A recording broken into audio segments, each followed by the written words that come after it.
What is up, everyone? Happy Tuesday, happy Expert Momentum Day. Ken Corse here, as always, with another amazing episode ahead of Expert Momentum, and really focused on helping you become a more successful speaker, understand how this industry works, understand how you can position yourself as an expert, how you can host your events, how you can do all the amazing things that you see a lot of the experts do, the gurus do. You might look at people and go, how do they do all of that stuff? And the reality is, it's years and years and years of experience that go into planning these events. And even the ones, a lot of times, that don't seem well planned or don't seem well executed, or there seem like there's a lot of different problems with them. Again, years and years of research, experience, market changes, mistakes, problems, issues, all of that goes in to the business of being an expert, the business of being a speaker. And I know any one of you watching this needs to understand specifically why there's so much opportunity in this industry right now, despite all the changes, despite all the things I talk about, whether it's Facebook changes, marketing changes, whatever. Events can still be prime time for your business. They can still be the driving force behind your business. They're still a great thing to know about. They still can be the leading source of revenue for you, all of that good stuff. So if at this point you're going, all right, well, I'm ready, or I'm not sure how this is going to work, or I want to understand more about this process, that's exactly what we do here. You're in the right place. Free training every week. A lot of this stuff are areas that I've never seen trained anywhere outside of this, or outside of big time paid programs. I know that over the years, both with companies that I was with and myself, I've invested tens of thousands of dollars in this type of training, in understanding these types of things, and in the pain that comes with when these things go wrong, as you've heard me in previous weeks. So today what we're talking about is, we're really talking to you out there who might be newbies to events, or you haven't hosted an event in a long time. It's kind of outside of your radar, or you haven't thought about it, or maybe the industry used to be different. There's been all sorts of changes, and this is a rapidly evolving industry. And so there are a few really critical errors or really critical mistakes that people make when it comes to events that are the newbie mistakes, which are the things that, with all the good intentions and all the goodwill and all those things, they just go wrong. They're really problematic. There are big issues with them, all of those things. And so really that's what I want to cover today. And these are things, again, that I did most of them. If not, I'm pretty sure I've done all of them, actually, and all of them probably multiple times. I know those of you out there, for sure, who are watching this, leave your comments, especially as I cover these events. I would love to hear your stories and understand specifics about when you may have made these mistakes, or when these things were issues for you, because these are the mistakes that pretty much everybody makes. They're universal event mistakes or industry mistakes. They're things that all the time, can be really big issues for all of us in this industry. And so, again, I'm seeing who's out there at this point shared. And as Julia says, she'll breathe for me. I haven't even gotten to that slide yet. Come on, Julia. Jump in the gun. It's okay, though. It's okay for her to jump the gun. I understand. She knows what this is going to be about. I always try in this hour, or in this 45 minutes, or whenever you see me and you see my smiling face on these trainings, I always try to make sure you get as much information and as much value as you can. I know this is a tough business. I know this is a business right now that there's a lot of changes going on in this industry, a lot of things that are transforming. And so it's important, even if you've been doing events, or even if you think of yourself as a seasoned veteran, even as I was putting this together today, I'm going, man, a lot of these are still things that sometimes I would forget when I'm putting the event together. And so for those of you who don't know who I am, or you're seeing this, or someone shared this with you, or you're tuning in after the fact and you're like, who is this guy? What does he know about events? Why should I listen to him? My name's Ken Corse. I have worked in the speaking and expert and event industry now for going on 13 years. Most of it as part of major training companies, 7 and 8 figure training companies. I've worked in 10 different industries. I've generated over $50 million online between myself and my teams, and between all these different industries. So again, check me out if you haven't, kencorse.com. You can always learn a little bit more about me if you want to check me out. But I've been in this business a long time, and I have a lot of horror stories to tell, and I would love for those of you who are watching in the chat to ask about those, and I'm going to cover some of them today, because again, every one of these training pieces, every one of these tips normally represents a story, or a time that something went wrong, or a time that I had seen myself or a team or somebody do something that just really didn't fly when it came to events. And so trust me, there's a story behind all this stuff. And so I talk fast. So this was the slide that I was joking about, that I was jumping to, that I talk really fast. I know for a lot of you that you might need me to slow down, or you might need some clarification, or you might ask a question. That's exactly why I do these on live streaming, because I want you to be able to ask questions. If you need clarification, if you want more information, if there's more that you need to know, ask in the comments. Even if you're watching this on the replay, ask in the comments. I'm very responsive to those things, as anyone who watches this show, Julie out there, of course, can attest. Anyone that watches this understands I'm very responsive, and a lot of my episodes that are coming up in the upcoming weeks are coming directly from feedback, questions, comments I've been getting in the emails, and that I've been getting as a result of your feedback in the comments. So, but I do talk fast. If you need clarification, ask me in the comments, but I don't slow down. So again, you might want to not scroll your Facebook feed. You might not want to be looking at other stuff right now. You might want to not play games on your phone. You might go, all right, I want to make sure that I get everything. And if you're really here to get everything and you want to be successful in events and you want to be able to understand how to succeed in this business, you might have to pay attention for a little bit of time. And I know a lot of you are like, oh, attention is at a premium. That's what we're all in the business of, my friends. But before we go into today's content, I want to give a few important definitions, because I'm talking about a particular aspect of the industry. And I know a lot of times, people say, but what about this? Or what about doing, this way, or being a keynote speaker, or being with the Speaking Association, or being in the National Speakers Association, or going to Toastmasters meetings, or not hosting my own events, speaking at other people's events. So a lot of the content that I'm covering on this, and really every episode of Expert Momentum, and I, of course, will cover those topics and bring on other experts that are experts in those areas. But who I'm focused on, and if you're watching this again, you're using events to grow your business by generating leads and making sales on site. So really what I'm focused on is, in some ways, events are your business. They're the thing that you're doing. They're the place where sales happen. They're the place where your products are developed. They're the place where you meet people. They're kind of the final destination. I know a lot of people in the expert business, myself included. It's just varying degrees of products and programs and events. So there's many different trainings or events and masterminds and coaching programs and things that you can work in that are really all event based. So if you're in this industry, generally events or an event are going to be really key to your process. So if you want to understand, again, where these mistakes happen, they generally happen when you're hosting your own events and you're trying to generate leads or make sales at those events. You want to build a business that uses events as a key part of your business model. So I kind of just referenced that a little bit.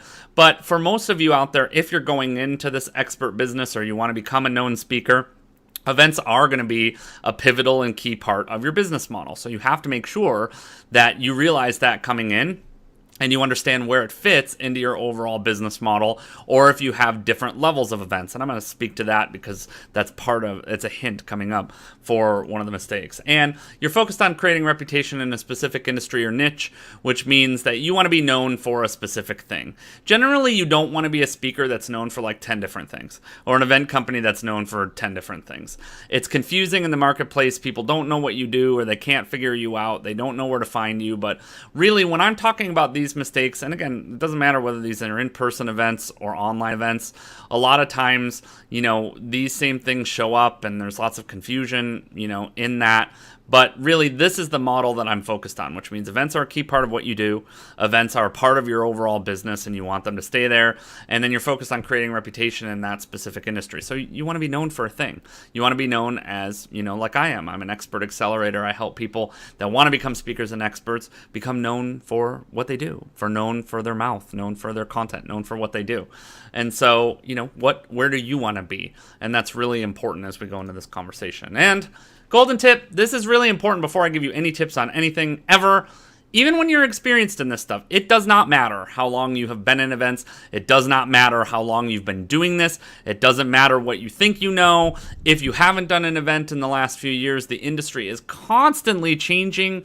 So you have to make sure that you're staying on top of things. You must adapt to stay alive. And sometimes that means changing your events. Sometimes that means changing your formats. Lately, the last few years, that's meant having a robust online presence as much as it has meant having an in-person presence. presence, but in person, of course, because of the sales potential and all that stuff, is still making a huge comeback at this point. So you want to keep that in mind. You have to be adaptable, which is why trainings like this can be super helpful.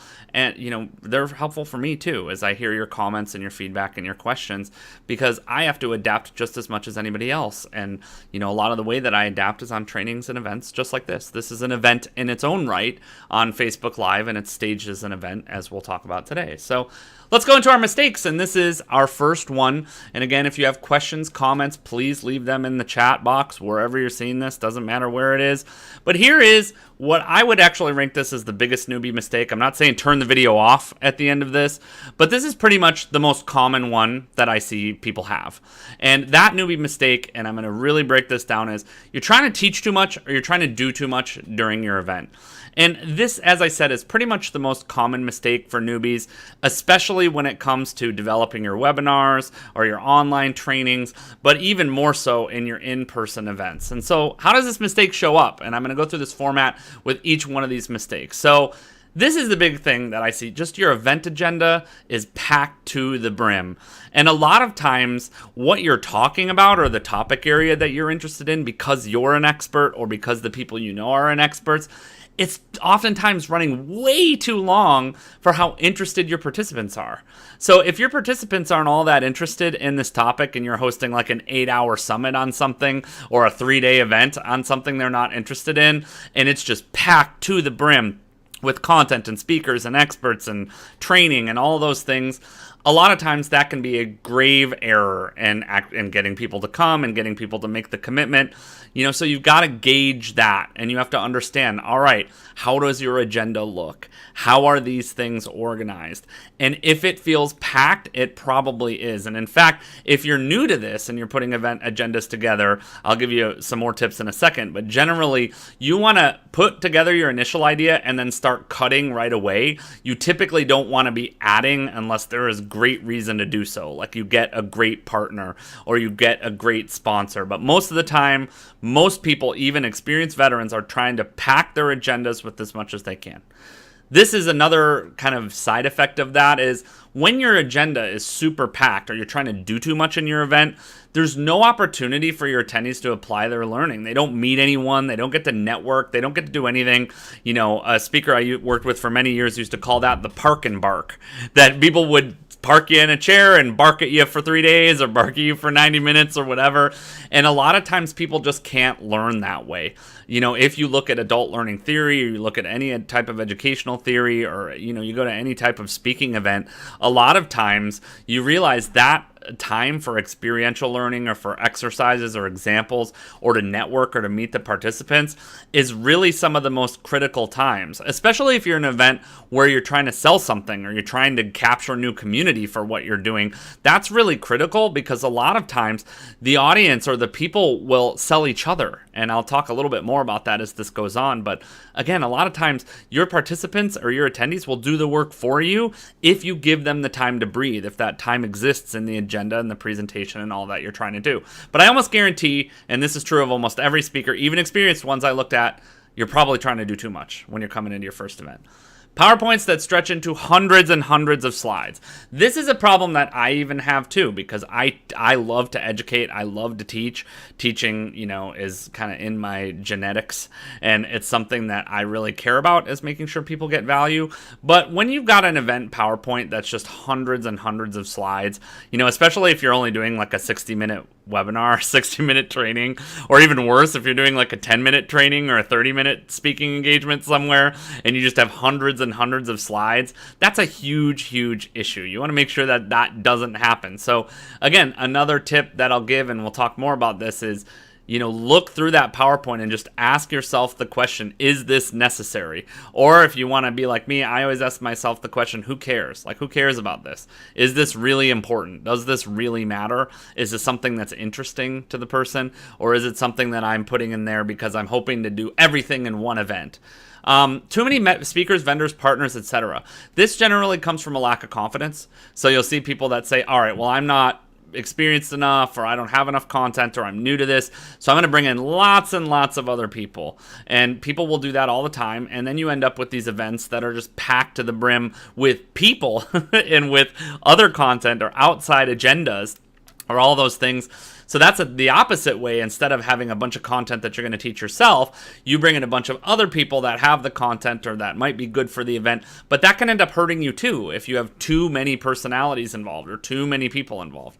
And then the subject matter just being too wide. A lot of times people try to do these crash courses in very short events, 90-minute workshops, half-day workshops, one-day workshops, where they're like, all right, here's everything you need to know about the expert business. I know I can't teach that in one event, nor should you be trying to learn all of that in one event. It just doesn't work that way.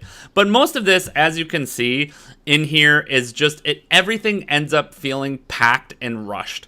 So if you watch this and you've been to an event like that, let me know in the comments. I know I've been to hundreds of events that are like that are just so packed, there's not even time to go to the bathroom.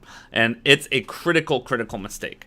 So I don't care how great your event is, you can be the greatest teacher and educator in the world. And this tip is so important to remember, that no matter what, whether it's 90 minutes, 4 hours, 8 hours, 3 days, whatever, most attendees, if you go back to them 6 months or a year down the line, are only really going to remember, without their notes and without their materials, are only really going to remember 1 to 3 points from your actual event, or 1 to 3 of the things you taught them. That's just the way it is. And then you're really lucky if they actually implement or act on one of them. So for the most part, people attend events all the time, or they attend trainings all the time. If you can actually get them there, then you get them there. And for the most part, they're only going to remember 1 to 3 things. And then you're really lucky if they act on one. So the benefit of this is you can do multiple events. You can have multiple training programs. Your whole industry, your whole expertise can be spread across multiple events and multiple experiences, because you have to stay confident in the fact that most people just aren't going to remember all that much. They just don't. And that's the way our minds work. That's the way we are. So really important that no matter what you do, no matter how great the training is, no matter how great the education, the vast majority of your participants are not going to remember that much about it, 6 months to a year down the line. But so why is this also common? And this is the important question. Why is this mistake of trying to pack your agendas or pack your event or do too much or accomplish too much? Why is it so common? So this happens for good reasons. That's the worst part. The road is paved with good intentions. For the most part, the reason people make this mistake, or that you might be making this mistake, is you feel like you have to just over-deliver. And that's a mantra that you hear on social media. You see it every day when you log into Facebook or Instagram or any of these things. You got to over-deliver. You got to over-provide value. You got to meet every need. You got to get in front of everybody and make sure that they get every last ounce of what you have to teach them. And then you get into this mindset where you're like, oh, I have to go way, way above and beyond these expectations. I have to really outmatch people, and I have to understand, like, I've got to do everything. And so those good reasons pull you into this trap where you're trying to do too much, you're trying to be too much, you're trying to be everything to everybody, you're trying to, stand out just because of how much you know. And this is really the most critical problem I've always had as a speaker myself, is because I put so much value on the information and the ideas, because it's taken me so long to learn it. It's taken me so long to build this expertise. I've been at this for my entire career in education and marketing and those types of things. So for me, I'm like, oh, this is a 20-year journey that's packed into this presentation, but you can't do it. No one event is going to be the end-all be-all, and you shouldn't be treating it that way. So if you are, that's a critical mistake, and you're doing it for the right reasons. You're doing it because you want to create a great experience, but you have to look at yourself and go, it doesn't work. It's not effective when you do that. Then, the other reason this might happen a lot, you pack things to the brim, is like, you look around and every speaker, every partner, all these experts, they need somewhere to speak. And so you're like, great, I'm hosting an event. I have this opportunity coming up. I love what they do. I really want to work with them. I really want to work with all of these people. I really want to have this huge network. And so you take it on and you go, great, well, I'm hosting the event. I'm taking on this responsibility. I'm doing all these things. And a lot of times what ends up happening is you fall into a different trap of saying, well, now that I'm the provider for all these speakers and trainers and experts in these things. I'm the one that's holding the stage and holding the event. I want to give them the opportunity. I feel obligated to do that thing. That actually puts you back in the same trap of trying to do too much. So don't overcommit to partners. Don't overcommit to having so many people at your event.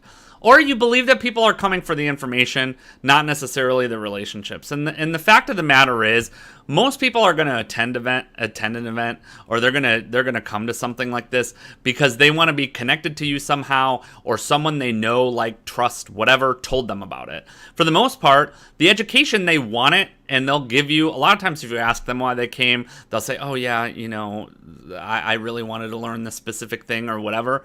But for the most part, most people come because they want to have the experience, they trust you, they're there to build relationships. The content is generally secondary. And I know a lot of people are like, is that the case? It is the case for most people, so keep that in mind.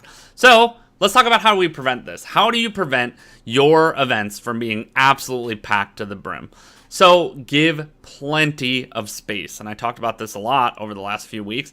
Give plenty of space in your event agendas for breaks, for exercises, for networking, for all of those things that really help people get more connected to each other. But one thing, and I put this in parentheses because it's really critical, is you want to have structure to your breaks. So you don't want to necessarily just have it so that you're sending people on a break and they just kind of have 15 minutes to do whatever it is that they're going to do or whatever that is.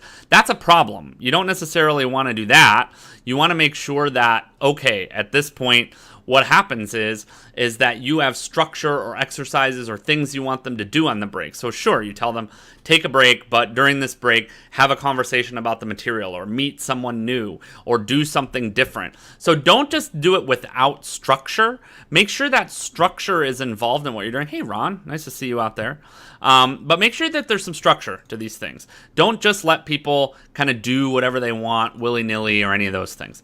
You got to make sure that people discuss what they're learning and leave room for questions. So you want that built into your event agenda or your training agenda. You want that Q&A time in there. And a lot of times I prefer, and this especially for those of you that are newbies and you're not like fully comfortable in your content yet, or you're learning a lot, or you're trying to figure out a lot more. If you're that person, I don't think leaving Q&A time is often the best format for a lot of people. If you're not somebody that's like me, that's really comfortable on your feet, or it's not quite in your bones yet, then don't do Q&A. Instead, give people time to discuss what they learned or discuss their takeaways or discuss what they're going to do after the event, which is a lot more comfortable, and you can use it to provide more teaching, more education, and give people more of what they want. So that's really important right there.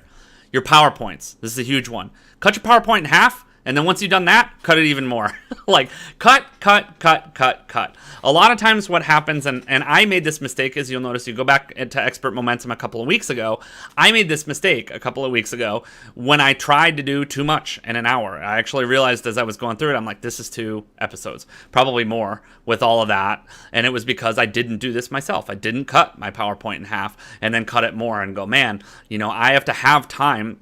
Because in your PowerPoint, you have to have time for experiential learning. You have to have time for people to ask questions. You have to have time for unexpected breaks. You have to have time for when you go on tangents, which I go on tangents all the time. You have to have time for telling stories and time for examples and time for exercises. So for the most part, you might think you need 100 slides when in reality you need like 20 or 30. You don't need that many slides in order to create that, and that's really important. And then the other thing is you got to understand the limits of how many speakers that you can book based on the length of your event. So if you have a 3-hour, half-day event, generally you're only going to be able to fit in 2 or 3 speakers in that slot. If you try to do more, it's normally overwhelming. People don't feel like they get the chance to get to know your material. They don't feel like they get the chance to know the other people at the event. It's hugely problematic when you're trying to force feed speakers, content, all sorts of different stuff into an agenda. As Ron, I know, who's out there, does a lot of events, you can't overbook. That's why you do lots of different events. You do lots of meetups. You do lots of different things as opposed to just trying to cram it all into one. And so knowing the structure of your event, whether you're doing 90 minutes, whether you're doing 3 hours, whether you're doing half day, whether you're doing full day, 3-day workshop, whatever, there's limitations to just how much you can fit into the agenda. Now, of course, those limitations are generally up to you, but to me, I don't like to generally have more than 2 or 3 speakers in a day. That's just where I'm at. Some events may try to do that.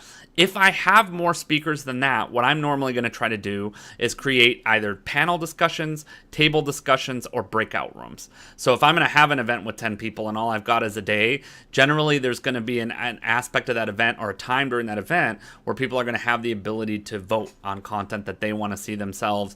So that way it isn't super overwhelming to people to have 10 speakers that they barely get to connect with on a stage. Now, again, all rules can be broken. I've seen events that have lots of speakers like this and they make it work, but the difference between them and you is that, again, you're probably a newbie to this. You haven't been doing this for years and years. Most of the people that have these big multi-speaker summits have been doing this for many, many years, and so they know how to manage their agenda. They know how to manage their sales. They're thinking about these things, but newbies don't do it. Resist the temptation to have a million speakers, a million topics, a million things that you're doing. It will sabotage your results. It'll make your results much, much worse. So don't try to do more than you can with just one event.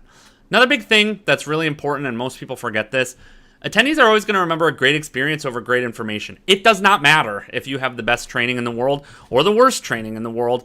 If you have a great experience, and I've been to plenty of workshops, I'm sure Julie and Ron, who are both veterans of this industry out there too, have been to plenty of workshops, and what you find is the ones you really remember are ones where you had great times, the ones where they had a really cool exercise, the one where you met somebody really good. And for the most part, you associate that great memory or that great time with that expert or with that speaker. You'll go, man, I loved Ron's event because we had the best exercise and it was super great, and I met Julia and she was so good at what she was doing. I'm going to remember that over any content that you teach me the vast majority of the time. That's what I'm going to remember. So experience trumps education and information every time. That doesn't mean you don't want to have education. It doesn't mean you shouldn't train. It just means you should be thinking out an experience that makes sense based on where people are in your process. All right, so newbie mistake number 2. So we've talked about cramming in too much information. This is the biggest mistake number 2. It's almost like these number 1 and number 2 are really tied. But the truth is, most of you are going to plan an event online or in person. Don't give yourself enough time for the planning and for the marketing. That's just the reality of things. So how does this show up? So what happens is, for the most part, you put all this time, hustle, effort, energy, all this stuff into the event, and no one shows up, or the attendees or participant number are really low. They're below expectations. Generally, that's because you didn't give yourself enough lead time for that event. You can't get a fitting or adequate venue. I see this a lot where you're like, oh man, I've seen people who literally have attendees confirmed for an event and they don't have anywhere to send them, or they put like TBD or something on it. And now that they're close or they don't have enough time at this point, they can't get a venue that works for what they're doing, or they have to shuffle venues, or they end up in a bad venue for the amount of people that they have, again, because of that lack of forethought or that lack of lead time coming into the event. Settling for good enough events. And actually, good enough events, I put that in quotations, where you think like, this will work, good enough, generally hurt you a lot more than they help you. Because if there are errors in the event, like if you walk into a room and you're like, this just feels wrong, or things are off, or those types of things, generally your participants are going to be even more sensitive to that than you are. So if you're settling for good enough events and you're hoping that those are going to build your business, or they're going to get you leads, or they're going to make you sales, generally they're hurting you a lot more than helping you. They're sabotaging you a lot more than helping you. So don't settle for good enough events. Give yourself more lead time to have the best possible event you can have, rather than just going for good enough, get it off the ground. Obviously some of you might get coaching or you might get training and you might be challenged to do it. Maybe you're overthinking it. I'm not talking about that if you're a person who's like, I gave myself a year and now it's the good enough event. I'm talking about most people who are like, I give myself a month. I'm just going to throw some spaghetti on the wall and hope that it works.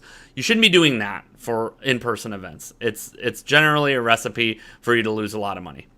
Huge, and I underline that, freaking huge additional expenses or bills for the event.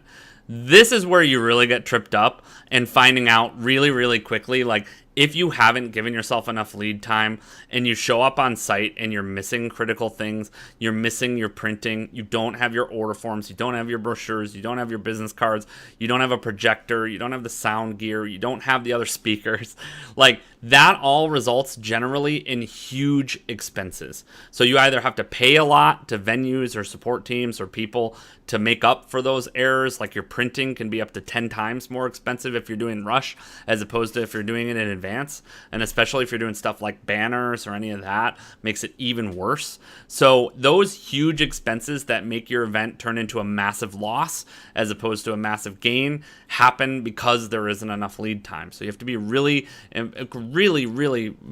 monitoring these things and understanding this is where the event, the future event killing expenses come from, is this lack of planning and lack of lead time.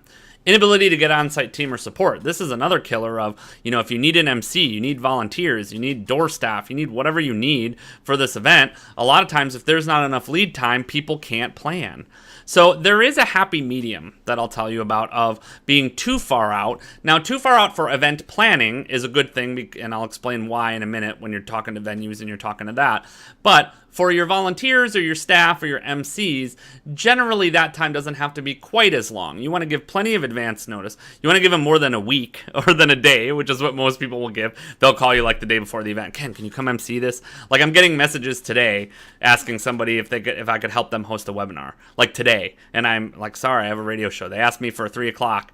And they asked me the day of if I could come and do that. That's so common, again, because of this lack of planning or lack of foresight.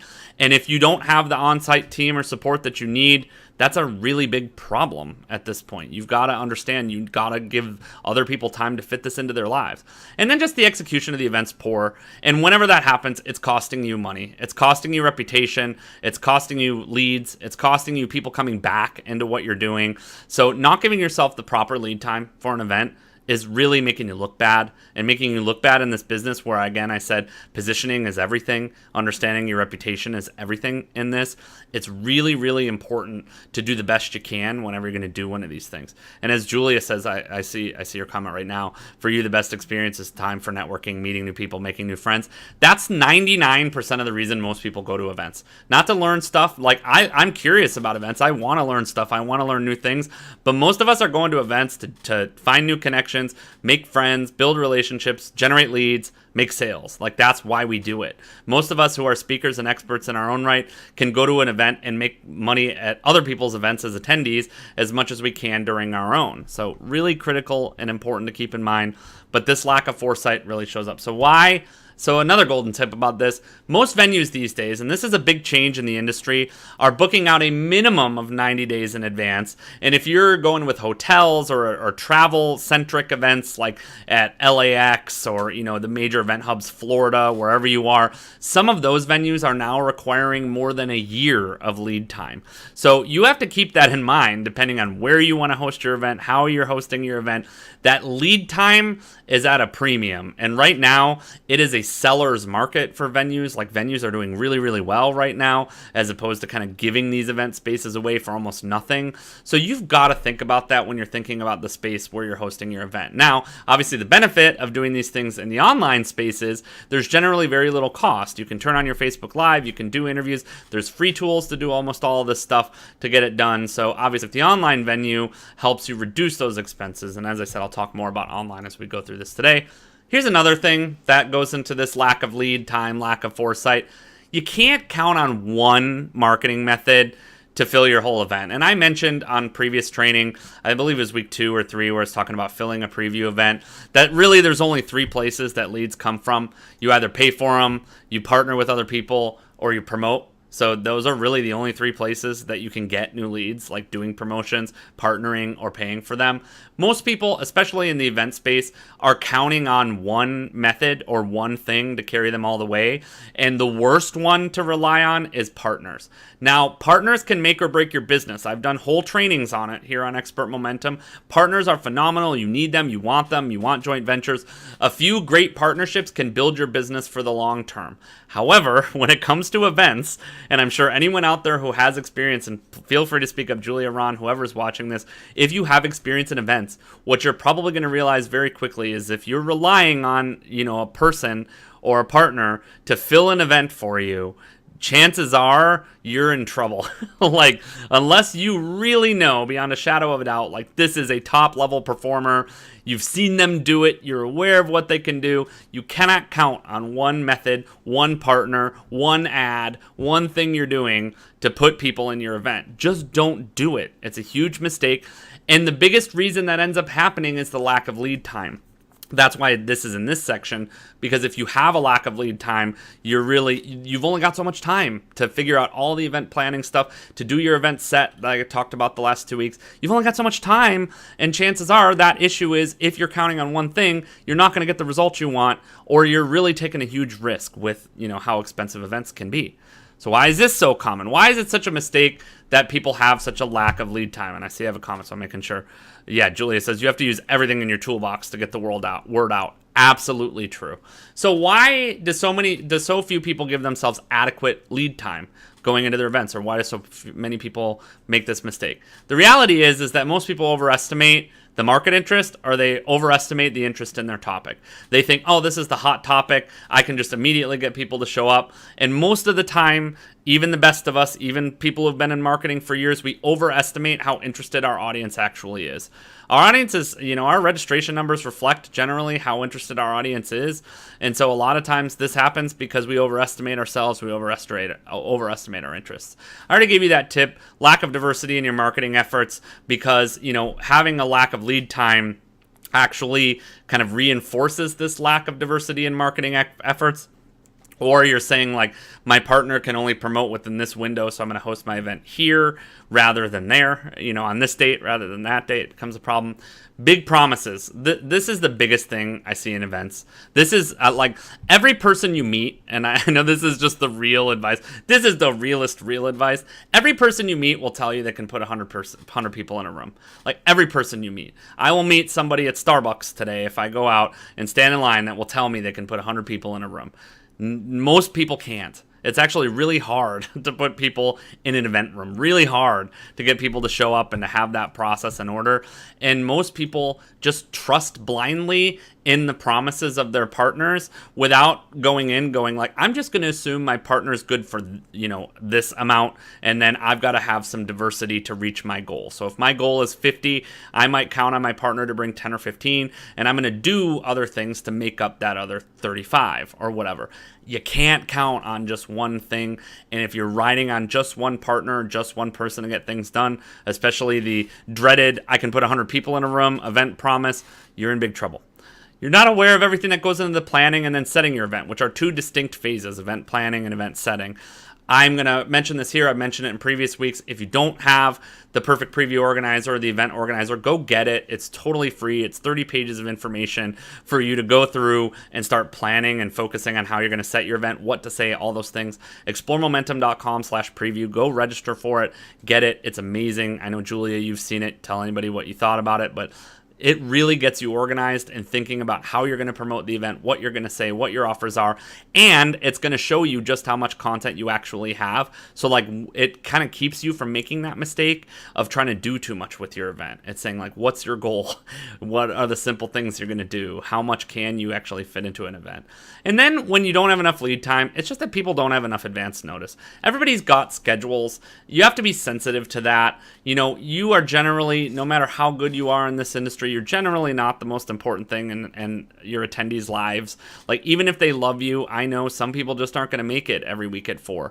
I know a lot more people are going to watch the replay than people that show up live, which is sad. I wish more people would show up live and talk to me. If you're watching this, just, throw me a shout out. Like, I love when people let me know they're here and they've taken time out of their day. And I also know I'm not the most important thing in everybody's life at this point. So, you got your obligations, you've got family, you've got your business, you've got your goals. If people don't have enough notice, if they can't get it into their schedule or fit it into what they do, or it's not consistent like Expert Momentum is, then that's a big challenge. This is why this happens so often. So how do you prevent this mistake? So prevent your lack of lead time. The obvious tip that I can give you is give yourself plenty of time. Especially if you've never done an event before, give yourself ideally 4 to 6 months. Now, I understand some of you might procrastinate, or you might have issues with that. You might need coaching or whatever that goes into that at this point. Don't procrastinate, but give yourself plenty of lead time. You would be shocked once you plan an event and you put that date date on the calendar, how quickly that date shows up. I have a client I'm working with right now who just told me that. It's like 6 months is just gone, and now all of a sudden the event's here, and it still feels like you don't have enough time. So give yourself the lead time you need. If you've never done this before, give yourself more, but ideally you want to give 4 to 6 months for, handling all these things, for promotion, for all that stuff. Focus on multiple ways of promoting and getting people to your event. So be diverse. With lead time, you have the luxury of being able to be diverse. You can run ads.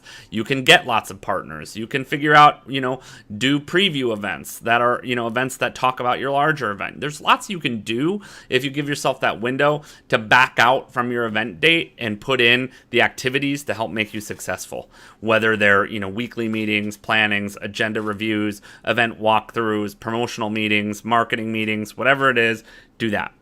Test the event online before you do an in-person event. So if you're like, I'm still not sure and I'm hesitant about that event, or I'm worried I'm going to lose, the best friend you have right now is technology. So you can do virtual events with Facebook Live or webinar software. Zoom is probably the best one for bringing groups together and doing virtual events. So you can do run-throughs of your event in the online space, which has very, very little expense compared to doing it in person. That can really help prevent that mistake, because once you deliver the content once, and I love to do this, it's actually why I do this show, because I'm delivering a lot of content that I know really well, but is kind of new to my model and what I'm talking about. So this is my testing ground. I see what works, I see what doesn't, and so I'm testing events online before I commit to doing the in-person workshop in general. There may be some times where you can't do that. That makes sense if you can't do it, but in general, if you can, try to do it first online and just see how it goes first. Do online events or promotions with potential partners first. So before you listen to any partner's promise, this is the key advice. I should have made this a golden tip. Before you listen to any promises from anybody, do a promotion with them first. So before you say, all right, Julia, I'm going to do this event with you, do a webinar with them first, or do a giveaway, or do an interview, or do something and check out the results. See how the results are. A lot of times that is a great preview to what's going to happen if you're doing an in-person event with them, or if you're doing something with them. If they promise 100 people, and then you've only got 1 on your webinar, or you've only got 10 on your webinar or whatever, and they promised 100, and that's all they can pull to a webinar, chances are the results are going to look the same or worse when it comes to an in-person event. It's hard to do this stuff, and people overpromise all the time. And then one other thing that's just really, kind of basic fact, but a lot of people forget about it. Like, be aware of your overall calendar. Like, be aware of holidays. Like, if there are other major events in the city, like I live in Boston. There's a huge marketing conference here every year called Inbound. I don't want to schedule my event over Inbound unless I have some sort of plan or some sort of way I'm like tying into Inbound. But be aware of what's going on your event calendar. Like, look at event calendars before you set a date. Now, that said, don't be afraid. Don't go, oh, well, I can never do my event. Like, if you're someone that's using that as an excuse, don't use it as an excuse, but be aware if there's major holidays that are going on or things that you need to know at this point, you want to make sure that you are aware of what's happening in the world.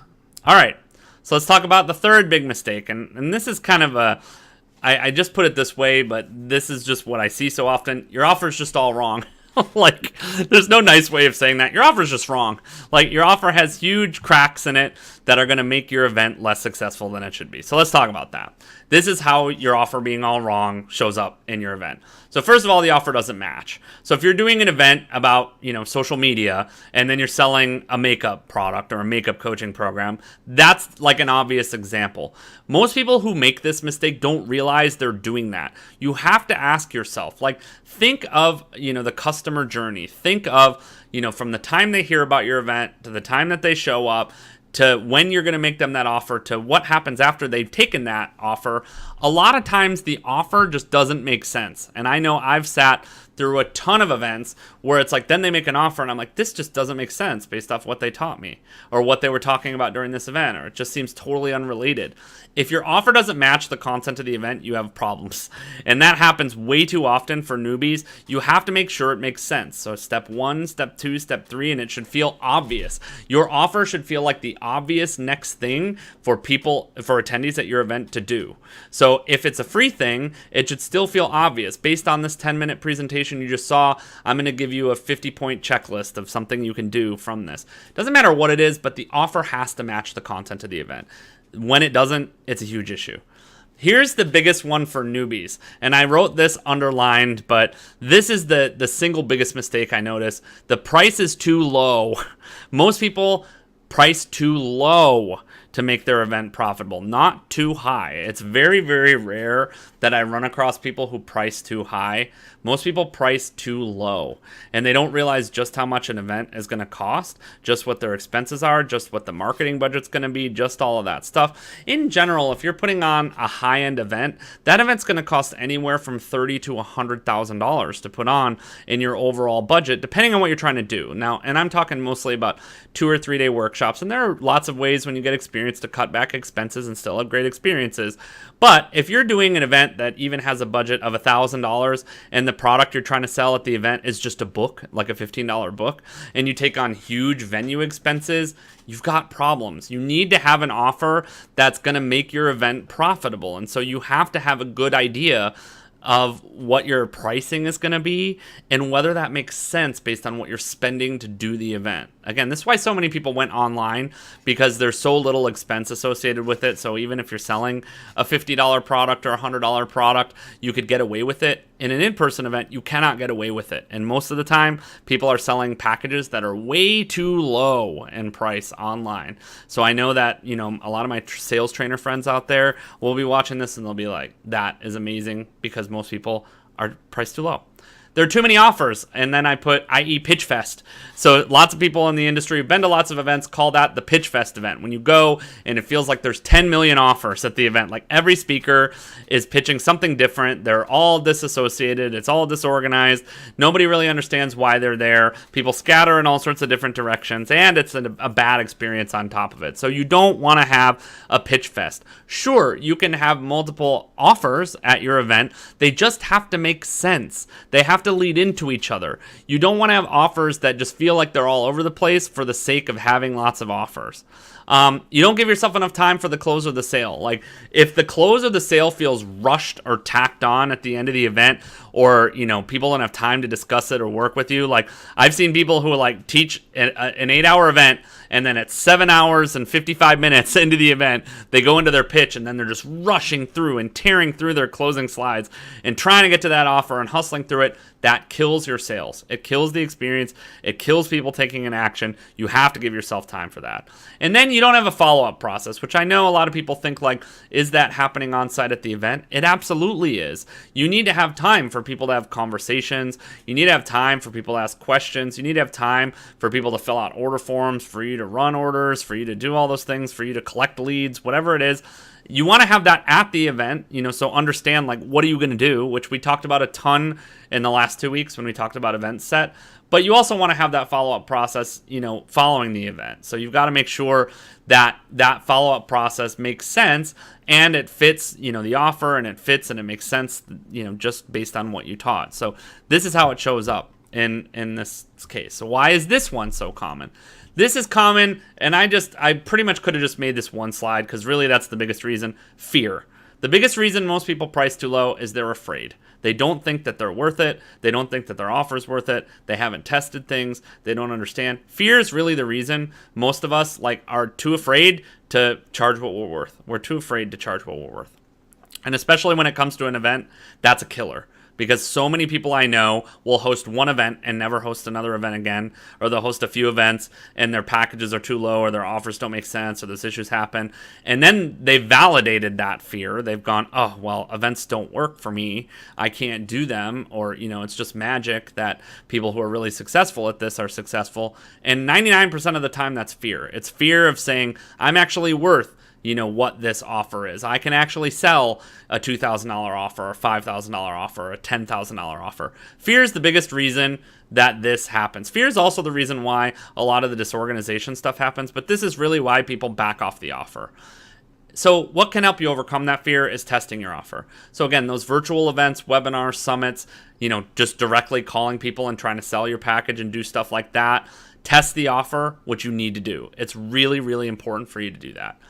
The event is such a big production. This is the big thing for newbies. A lot of times, people get so lost in their event plan and their event set that they just forget that they have to make an offer. They're like, oh, the offer is like you're building your offer the night before the event. Or that happens all the time. So the event takes so much work to put on and promote and do all that stuff. You can't forget the offer. The whole reason you're doing your event, the whole reason you do your events, you do your webinars, you do all that stuff is for people to take a next step with you. It's either for people to become part of your community, join your list, buy something for you. So if you're forgetting that piece when you're doing the event of what is the next step, you're forgetting the whole purpose of doing the event. And it's so easy to get really busy and forget all the work that you need to do. And so you can't forget the next step. You can't forget the offer. The offer is so important to say, what do I want them to do next? Normally for me, that's the first thing I'm asking. So whenever I'm going to do anything, I'm always saying, all right, where does this fit? And what do I want them to do next? How are they going to work with me? Or how are they going to, move on in my process from doing anything? Whether it's a 10-minute interview, expert momentum, whatever it is, I'm always thinking, what's the next step? Panic. This is the other big reason. You don't think your offer will make the event profitable.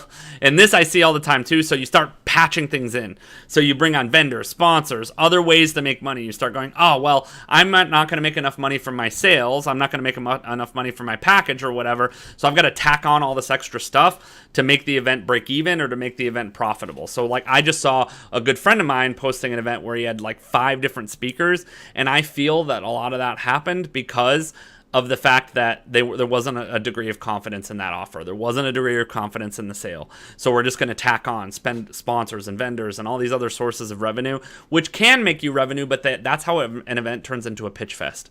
That's how you go from having one speaker, one offer, to having 6 speakers, 27 offers or whatever, that confuse the person because the event organizer is going, I have to make my money back. I have to make my investment in the venue. I have to make my investment in the technology. I have to make my investment in the marketing. I have to make all that back. Generally, pitch fests aren't, no one sits around going, I want to have a pitch fest. No one does that. Everyone goes, oh, I need to make my event expenses back. And so they panic and they try to sell whatever they can or whatever space they can. And they do it in a disorganized way. That's why this happens. So fear, panic, testing your offers, etc. So first of all, how do you prevent this? Test offers online first.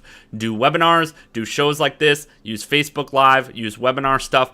It's so much cheaper and you'll find out much more quickly if you can't talk about an offer well, or if it doesn't make sense, or it's not a good next step, or people aren't interested in it. Test your offers online first. It's just way, way more affordable to do that. Another thing you can do is bundle. So if you need your offer to have more value, or you want to charge more for it, $2,000, $5,000, whatever, take a few of your tested offers and bundle them together. I do that all the time. So I launch a new course, but my new courses almost always have the community bundled with it, or they always have other products done with it. I've done, 50 products over my years in business or whatever. I've probably done more than that in my business, but I bundle them together into different offerings to say, all right, I'm going to, make the value of my package a lot bigger by bundling together existing proven offers. I've sold each of those things individually, like I've sold my Facebook course individually, and my community individually, and my speaker training individually, and my coaching individually. So I'm just going to bundle those together, and that's how I'm going to get to that higher event price I need to make of $2,000 or $5,000 or $10,000 or whatever. Select a price point that fits the format of the event. So if you're doing 90 minutes, don't try to sell a $10,000 package. Generally, that's not going to work. So the format of your event should be determined by what you're trying to offer. If you're trying to offer something, 5,000 and up, you probably need a multi-day event. You probably need that. You can try it in a one-day event, but it's tough. If you're trying to sell, $500 thing, you can probably do that in 90 minutes. 500 to 5,000 even, you can sell in 90 minutes. You just have to pick, based on what you want to do next. The format of your event should be driven by that next step. And that also means how long the event is, who the speakers are, all that stuff. Plan it in advance. We already talked about that to death. Manage your agenda well. We talked about that too. Walk through it many times. Do that set and walk through it over and over. And practice your pitch. I'm going to spend a whole lesson in the future talking about pitches and sales psychology and all that stuff. But You'll feel more comfortable about your offer if it's well rehearsed and you feel like you're doing it for the millionth time as opposed to the first time. If you're doing it for the first time on stage, you're making a big mistake. Don't do it for the first time on stage. Unless you're really confident you've been doing this a long time. Finally, the last one, you just don't have a plan at all. Like, I can't tell you how many people, and I laugh, it's not funny. I don't know why I laugh. It's like pain. I feel sorry for those of you who try to put on events with no plan at all. You're just like, events are easy, or somebody told me I could do events, or I see Ken do that. It's easy to do that. And I'm not saying it's super hard. This isn't rocket science. It's not the hardest thing you could do in your life. But some people are just so confident in this, and they're like, I saw Ken do it. I'm going to do it tomorrow. They make all those mistakes at once. So generally, this is the cumulative effect of all three of the things I just talked about, which are really important. So if you don't have a plan at all, here's how it shows up. Your event is not good. Your presentations and offers, like you're up all night the night before the event or the day of the event, like you're putting together presentations on the breaks. I've been at events where that happens, where it's so disorganized, people are putting together their PowerPoints on the breaks, like putting it together and walking on stage. There's no event materials, there's no sales forms, there's no order forms. Lots of people are super confused. There's no flow to the event. All those things are how this show up. So it's obvious to your participants if you don't have a plan. It's obvious to your attendees if you don't have a plan. It's just chaos. It's just chaos. Julia has done that in her life here. Like, some people just don't have a plan. And it creates lots and lots of frustration, headaches, and generally you're not going to be successful. You're just not going to be. It just doesn't work. And so why do people do this? It's just overconfidence. Like, everyone's like, I see somebody do it, I can do it too. And events really seem easy when you're sitting in the event chair. Like, especially when you're at a well-executed, well-run event, it just feels easy. Like, you're like, oh, I could do this. I could speak like that. I could do this thing. So I'm not saying you shouldn't feel that way. I'm not saying you should feel bad about yourself. But I am saying it's easy to feel very confident about doing an event from the attendee chair. Then taking the organizer seat is way different. If they can do it, I can do it. That's a big trap. Like, feel that way. Be confident in yourself. Don't take this as like I'm saying you shouldn't be confident. But just understand, events are challenging. There's no experience or expertise on the event team. So if you've never done an event and no one around you has ever done an event, that's how you fall into these traps. Opportunities show up. This is probably the biggest one I see, and the biggest reason people do events without plans is they'll be talking to somebody and they'll say, yeah, you can use my conference room. You can use my event space. So if an opportunity shows up, a lot of times people just jump at it without a plan. They'll go, great, I'll host an event next month because, the yoga studio down the street told me I could use their event room. And the worst one is someone goes, hey, you should do an event on that. That's normally the one that leads to events without planning, where somebody just goes, you should do that. And I go, yeah, I should do that. And then I do that. So how do you prevent this? Give yourself time. So really, this is recapping the call. It's why I covered this one. Ask a lot of questions or work with experienced people or watch Expert Momentum. I talk about this all the time. Use the comment box here. Ask questions. Say, I'm thinking about doing this. How do I do it? I'll talk about it on these weekly sessions. Test your events online first. And do the event walkthroughs and setting process. If you didn't watch the last 2 weeks, I promise you, that is content I covered in the last 2 weeks, and Julia and people that watch can vouch. That's content that people would pay thousands of dollars for to get at this point. I love Tony says, hi Ken, thanks for the info. Longtime presenter, but newbie to organizing events. Yeah, this is super helpful. If you haven't watched the last 2 weeks, because I talk about this setting process, get your preview organizer, exploremomentum.com/preview. It's free. So I talked a bunch about mistakes. In our last few minutes, I want to talk about what does a great event look like? Because I don't just want to focus on the mistakes side. Obviously, if you just reverse what I said of having a great plan, having a great offer, having those things, you can kind of get it. But what does a great event look like? So here's some golden tips. It's planned and tested well in advance. It's tested as much as you can. Like, you've done it online maybe once or twice. You've worked with a partner. You've done the necessary steps. It's good and tested. It works. There's a great balance between interest, education, and experience. Write that down. Interest, education, and experience. It shouldn't be too much education. It shouldn't be just experience.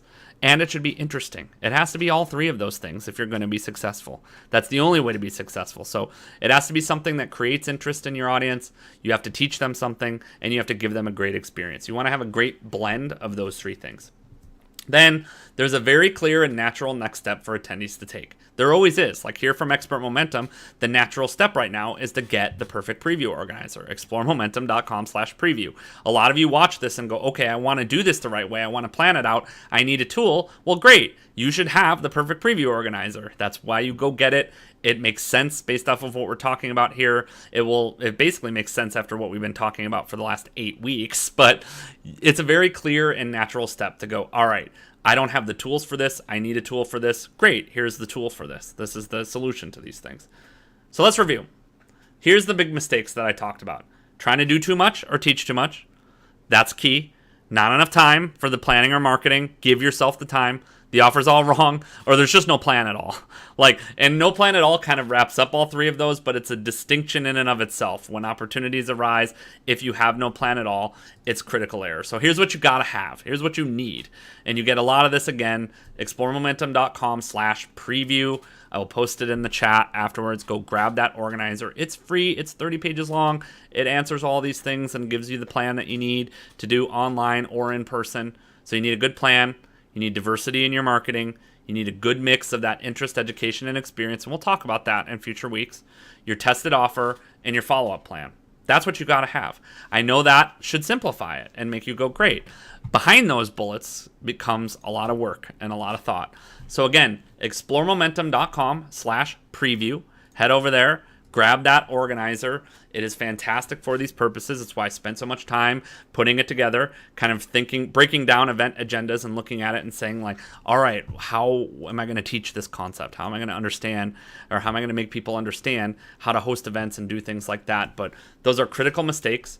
I know that these are the biggest mistakes I've made in the past when planning events, and I see it over and over and over again. So don't be that person.